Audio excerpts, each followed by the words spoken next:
गुनाह का एक और नुकसान है,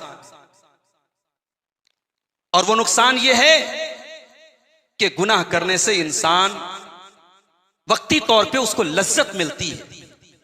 गुनाह करके वक्ती तौर पर वो थोड़ा इंजॉय कर लेता है, मगर दिल में चैन नहीं है, दिल में सुकून नहीं है, जिंदगी से चैन चला जाता है गुनाह की वजह से। इसीलिए अल्लाह ताला कुरान में कहता है, वमन आरद अन जिक्री फइन्न लहू मईशतन ज़नका, जो हमारे जिक्र से मुंह मोड़ेगा, जो गुनाहों की जिंदगी गुजारेगा, जो अल्लाह को याद नहीं करेगा, हम उसकी जिंदगी को अजीरन बना देंगे। वनहशुरुहु यौमल क़ियामति आमा, और कल क़यामत के दिन हम उसे अंधा बना करके उठाएंगे। अब्दुल्लाह इब्न अब्बास बहुत बड़ा नाम है, तर्जुमानुल कुरान कहा जाता है। अल्लाह के नबी ने रात के सन्नाटे में अब्दुल्लाह इब्न अब्बास के लिए दुआ की थी। एक दिन रात में उठे अब्दुल्लाह इब्न अब्बास, वजू का बर्तन लाके अल्लाह के नबी वजू का पानी लाके दे रहे। अल्लाह के नबी ने दुआ की, अल्लाह इसे कुरान की समझ अता फरमा, कुरान का इल्म अता फरमा। नबी का इंतकाल हुआ तो अब्दुल्लाह इब्न अब्बास 12 साल के थे। हजरत उमर फारूक के दौर में 14-15 साल की इनकी उम्र थी। हजरत उमर फारूक अपने मजलिसे शूरा में, अपनी कमेटी में, अपनी कैबिनेट में हजरत अब्दुल्लाह इब्न अब्बास को बिठाते थे, जिसमें बड़े बड़े बुजुर्ग सहाबा थे। एक मर्तबा बाद सहाबा ने कहा कि ऐ अमीरुल मोमिनीन, हमारे बच्चे के बराबर है अब्दुल्लाह इब्न अब्बास, इन्हें आप हमारे साथ बिठाते हैं। 70 साल के लोगों के साथ, 60 साल के लोगों के साथ आप 15 साल के लड़के को बिठाते हैं। तो हजरत उमर ने कहा था, मैं इसकी उम्र नहीं, इसके इल्म की वजह से इसको यह मकाम देता।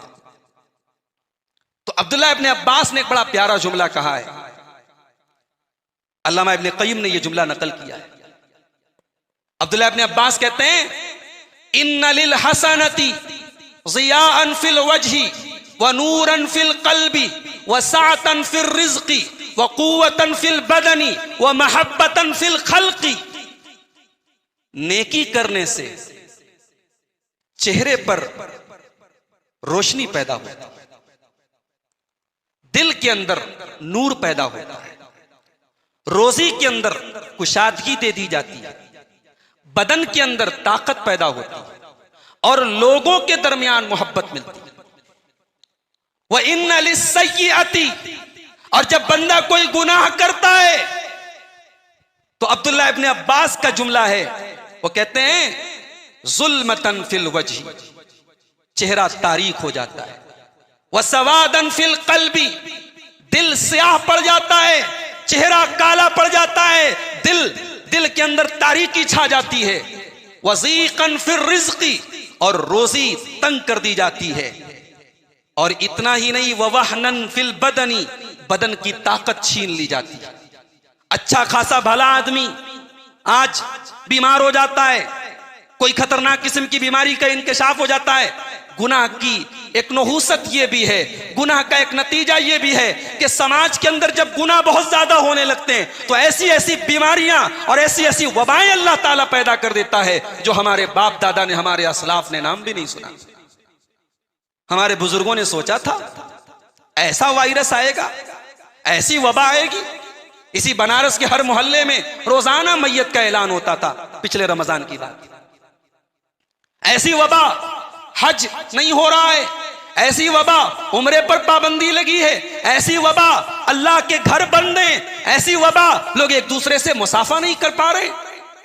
मेरे भाइयों, अल्लाह के प्यारे नबी सल्लल्लाहु अलैहि वसल्लम ने फरमाया, लम तज़हरिल फाहिशतु फी कौमिन क़त्तु, जब किसी समाज के अंदर बेहयाई फैल जाती है, नंगापन फैल जाता है, उरियानियत फैल जाती है, इल्ला फशा फीहिमुत ताऊन, तो उस कौम के अंदर ताऊन की बीमारी फैला दी जाती है। वल औजाउल्लती लम तकुन फी अस्लाफिहिम, और ऐसी ऐसी बीमारियां पैदा हो जाती है जो उनके बाप दादा ने नाम भी नहीं सुना था। तो गुनाह करने से आदमी बीमार भी पड़ता है। गुनाह करने से हमारे हिस्से की जो रोजी अल्लाह ताला लिखता है वो रोजी कैंसिल कर दी जाती है हमारे गुनाह की वजह से। अल्लाह के प्यारे नबी फरमाते हैं, मुस्नद अहमद की रिवायत है, इन्नल अब्दा ला युहरमु बिर्रिज़्क़ि बिज़ंबिन युसीबुहु, बंदा अपने रोजी से महरूम कर दिया जाता है, उसके हिस्से की रोजी उससे छीन ली जाती है उसके गुनाहों की वजह से।